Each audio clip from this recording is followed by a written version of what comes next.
Hello, in this video I'm gonna show you how you can take series of photos on Motorola Edge 50 Pro. So if you want to take several photos at the same time, then what we need to do is of course go to the camera, and then you need to press and hold the shutter button in order to keep making the photos. So let's do that.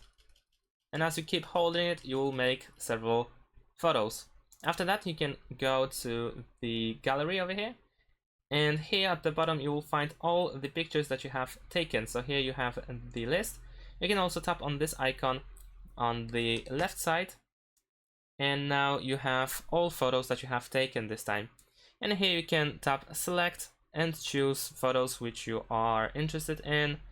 Whoops, not this time. You can also preview the photos. So let's go select one more time. So as you select them, you can decide what you want to do with them. By choosing one of these options at the bottom of the screen. You can even create an animation.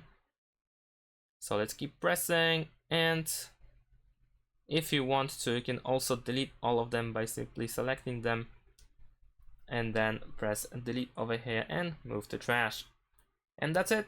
Thanks for watching. Leave a like and subscribe to my channel, and see you in my next videos. Bye.